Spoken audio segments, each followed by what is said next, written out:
Olá, matemáticos e matemáticas! Bem-vindo ao canal Matemática com o Professor TX. Eu sou o professor Gabriel Teixeira, também conhecido como TX. No vídeo de hoje, iremos aprender sobre a história do sistema de medição. Se você está se perguntando por que saber disso, imagina antigamente você precisa de uma pedra de um tamanho exato para um tempo. Como você iria medir? Se pensou em usar uma régua ou uma trena, lembre que naquela época não existia nada disso e muito menos eles sabiam o que era metros. Para responder a essa pergunta, precisaremos voltar de novo no tempo e ver de perto como acontecia naquela época e estudar ainda mais os povos antigamente. Então vamos começar por volta do ano 2000 a.C., lá no Egito Antigo. Para construir aqueles enormes monumentos e pirâmides, os engenheiros e arquitetos da época decidiram homenagear um faraó, usando o tamanho do seu braço.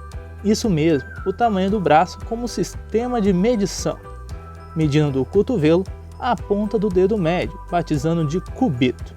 Mas se pensa que isso não se usa mais, aí que você se engana. Por volta do século XII na Inglaterra, um rei decidiu homenagear-se, fazendo seu próprio sistema de medição, bem parecido com o cubito, só que ele mediu da ponta do nariz até o polegar, batizando de jardas, a mesma utilizada no futebol americano.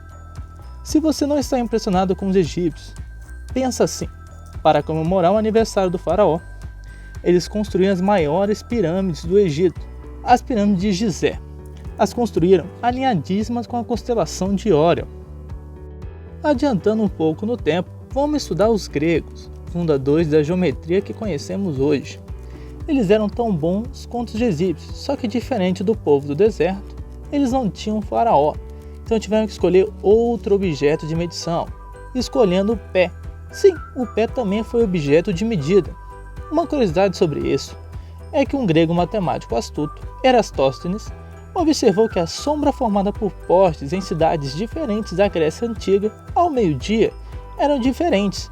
Observando isso, realizou alguns cálculos e descobriu assim o raio da Terra. Sim, isso mesmo. Os gregos sabiam que a Terra era esférica e provaram isso calculando seu raio com uma enorme precisão usando apenas o pé. Mas se isso ainda não te impressionou, quase todas as construções da Grécia Antiga foram feitas no padrão áureo, também conhecido como padrão de ouro. Eles acreditavam que tudo nesse padrão era mais belo e perfeito, pois toda a natureza é feita nesse padrão. Um exemplo disso é que as conchas são feitas naturalmente no padrão de ouro. Por fim, novamente na Inglaterra, agora no século XVI, decidiram criar uma unidade para medir objetos pequenos. Um rei decidiu então utilizar o seu dedão como objeto de medida, criando assim a polegada. O mais interessante disso é que utilizamos essa unidade de medida até hoje para medir telas de televisão ou de notebooks. Mas então, e o metro? Lá no século XVIII, depois que os ingleses e portugueses e espanhóis desbravaram o mundo inteiro, eles precisavam padronizar suas informações e pesquisas, para que assim pudessem chegar sempre no senso comum. Então, para isso, criaram um metro, definindo como a 10.000.000ª parte da distância do Equador ao Polo Norte. E assim terminamos a aula de hoje. Muito obrigado por assistir até aqui. Não esqueça de deixar o like, seguir o canal e compartilhar com os amigos. Muito obrigado!